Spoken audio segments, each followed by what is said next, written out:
শুভ সকাল সবাই, কেমন আছো? আশা করি সবাই ভালো আছো, সুস্থ আছো। আসামের ছোট্ট গ্রাম থেকে আমি সুস্মিতা, আমার ছোট্ট পরিবারের সকলকে অনেক অনেক স্বাগত। তো আশা করি যে যেখান থেকে ভিডিওটা দেখছো, আশা করি সবাই ভালো আছো। তো আমরা মোটামুটি ভালো আছি, কারণ ঠাম্মার তো তোমরা আগের ব্লগে দেখতে পেরেছিলে ঠাম্মার শরীরটা ভীষণ খারাপ ছিল, তোমাদেরকে বলেছিলাম আমি। তো প্রায় 11 দিন পর এখন ভিডিও করছি। আর ঠাম্মা মারা গেছে যেদিন আমি তোমাদেরকে বলেছিলাম ঠাম্মার শরীরটা ভীষণ অসুস্থ, ব্লগ ছেড়েছিলাম। তো সেদিনকাই ঠাম্মা মারা গিয়েছিল। তো পাড়ায় আমি এখন 11 দিন পর ভিডিও করছি। আর ঠাম্মা মারা যাওয়ার পর ঘরে অনেক কাজ ছিল, তার জন্য আমি ভিডিও দিতে পারিনি এতদিন। তো কিছু মনে করো না প্লিজ। এখন আগের মতো আবার ভালোবাসা দিও, আগের মতোই সাপোর্ট করিও। আর কয়দিন ধরে আমি ভিডিও করিনি বলে আমার ভিউজটা অনেকটাই কমে গেছে, মানে কি বলবো, কেউ আমার ভিডিও দেখছিল না। প্লিজ সবাই মিলে একটু আমাকে সাপোর্ট করো।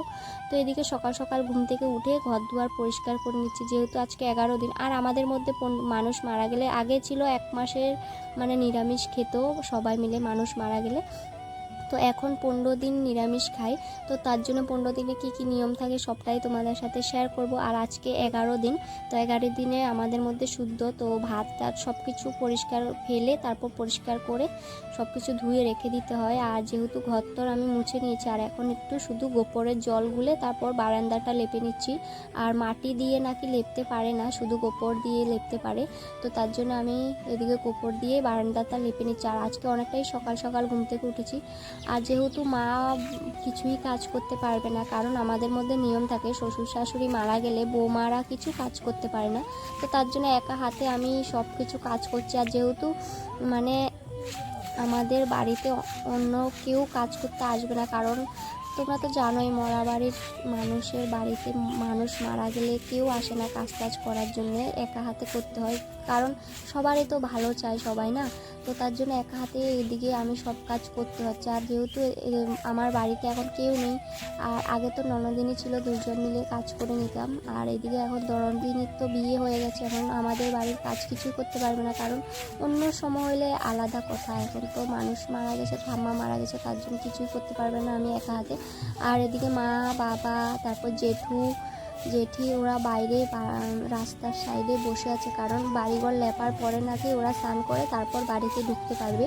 তো তার জন্য আমি তাড়াহুড়ো করে কাজ টাজ করছি। আর আজকে অনেক সকালে ঘুম থেকে উঠেছি, কারণ তোমরা তো জানোই শুদ্ধর দিন অনেকটা এই কাজ টাজ থাকে। তো এদিকে আমি পুরো উঠোনটাকে লেপে নিচ্ছি। আর উঠোন লেপার পর তারপর জেঠু আর বাবা মা জেঠি সবাই বাড়িতে এসেছে চান করে। আর এদিকে দেখো আমারও স্নান দান হয়ে গেছে। আর এদিকে আমি একটু তোমাদের সাথে ভাবলাম একটু ফুল শেয়ার করি, আর ফুল গাছটা। আর আজকে অনেক সুন্দর ফুল ফুটেছে আমাদের গাছে, দেখতেই পাচ্ছ ভীষণ সুন্দর লাগছে, মিষ্টি লাগছে।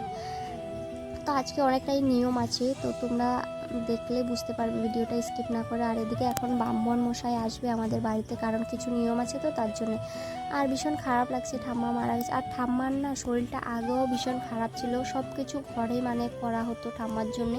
ঠাম্মা বিছানায় পড়ে থাকতো, ভাত দিলে খেতো, না হলে খেতে পারতো না, কারণ ঠাম্মা চোখেই দেখতে পারতো না, তার জন্য সারাদিন ঘরে শুয়ে থাকতো। আর সব কিছু আমরা সবাই মিলে ঠাম্মাকে চান করানো, তারপর ভাত খাওয়ানো, আমরা সবাই মিলে দেখতাম ঠাম্মাকে। তো মানে ভীষণ কষ্ট হচ্ছিল ঠাম্মার। তো একদিকে তো ঠাম্মা মারা গেছে, ভীষণই খারাপ লাগছে, কি বলবো, এতদিন অনেক ভালো লাগতো। আর এদিকে পুরো চান টান করে আমি সিঁদুর পরিয়ে তারপর শাড়ি পরলাম আজকে, কারণ আজকে ব্রাহ্মণ মশাই আসবে, তার জন্য মা বললো তুই শাড়ি পরে নি। তো এদিকে চান দান করে পুরো শাড়িটা পরে নিচ্ছি। আর এখন তো ঠাকুর পুজোও দেওয়া যাবে না, কারণ নিরামিষ, তো তার জন্যে। আর এদিকে কিছু ফল টল কিনে নিচ্ছি। তো তোমাদের মধ্যে কি করে জানি না, আমাদের মধ্যে 11 দিনে মানে ঠাম্মার জন্য সব কিছু সাজিয়ে এক জায়গা দিয়ে লেপে তারপর দিতে হয়, মানে এটাকে কাগলি বলা হয়, তোমরা কি বলো আমি জানি না সঠিক। তো এদিকে তার জন্যে আমি সব কিছু সাজিয়ে নিচ্ছি। তো তোমরা ভিডিওটা কন্টিনিউ দেখো। আর এদিকে দেখো আমার সাজানো কমপ্লিট হয়ে যাচ্ছে। তো এগুলি সব ঠাম্মার জন্য, ঠাম্মা কি ভালোবাসতো খেতে, তার জন্য আমরা এদিকে সবাই মিলে আনলাম। তো এদিকে তার আগে দিন ঠাম্মাকে দেওয়ার আগে একটু কিছু নিয়ম কারণ করে নিচ্ছে এদিকে বাবা আর জেঠু মিলে, কারণ জেঠু বাবা সবাই মিলে কাজ করতে হবে। তো এদিকে ব্রাহ্মণ মশাই কী নিয়ম করছিল আমি বুঝতে পারছি না। তো 11 দিনে অনেক কিছু নিয়ম থাকে, তো তার জন্য এদিকে করছে। আর এদিকে দেখো আমাদের সব নিয়ম করার পর তারপরে এদিকে ঠাম্মার জন্য মানে সবাই মানে ঠাকুরের কাছে প্রে করছিল যাতে ঠাম্মা সব ভালো থাকে, সুস্থ থাকে। আর এদিকে ঠাম্মাকে সবাই প্রণাম করে নিচ্ছে, জল দিচ্ছে। আর এদিকে অনেক ঠাম্মা মানে কে কী খেতে ভালোবাসতো তাও ওটাই দিয়েছে সবাই মিলে। তো এদিকে জেঠিমণি, পিসি, তারপর এদিকে সনর দাদু সবাই মিলে এরাও প্রণাম করে নিচ্ছে, আমিও করব আর সনর পাপাও করবে। আর এই যে সনর পাপাও মানে প্রণাম করে নিচ্ছে ঠাম্মার জন্য। আর এদিকে শাশুড়ি মা, এই যে দেখো মাও প্রণাম করছে। তো এদিকে সব কিছু নিয়ম করার পর এদিকে অনেকটাই খিদে পেয়ে গেছে। আর মা বাবা তো কিছুই খেতে পারবে না, মা জেঠু সবাই মিলে। আর আমরা তো নাতি, তো নাতি নাতনিরা সবাই মানে নিরামিষ খেতে পারে, তো তার জন্য আমাদের মধ্যে কিছু নিয়ম থাকে। ওরা মানে বউ আর ছেলে কিছু খেতে পারবে না, সিদ্ধ ভাত, ওটাও 2 বেলা, বিকেল আর সকাল। ওরা আর আমরা মানে নাতি নাতনিরা খেতে পারবে। তো এদিকে তোমাদের সাথে কথা বলতে বলতে আমার রান্না হয়ে গেছে। তো এদিকে সয়াবিন আলু তরকারি করলাম, আর এদিকে ডাল। আর নিরামিষে তো আর কি রান্না করবো বুঝতে পারছো। তো এদিকে পিসিমণিও এসেছিলো, তো সবাই খেয়ে দিয়ে এদিকে আমি আবার বাবা মায়ের জন্য রান্না করছি, জেঠু আবার জেঠিমণি ওরা খাবে। তো এখন বাজে বিকেল 4:30 মতো। তো অনেক গরমও লাগছে, আর এদিকে সবার জন্য আমি রান্না করছি। আর এখন মানে একমাত্র আমি বড় বউ, তো তার জন্য রান্না করতে পারবো। আর বাবা মানে রান্না করলে, ছোটো জন রান্না করলে কেউ খেতে পারবে না। তো আমি তো মানে এই রান্না করতে পারবো বলেছে ব্রাহ্মণ মশাই, তার জন্য জেঠু বললো তুমি রান্না করে নাও। তো এদিকে আমি রান্না করে নিলাম। তো দেখতে পাচ্ছ রান্না করা হয়ে গেছে, আর সিদ্ধ শুধু কিছুই না, কাঁচা লঙ্কা আর ভাত। তো এদিকে ওদেরকে খাওয়া দিয়ে দিলাম। চলো আজকের মতো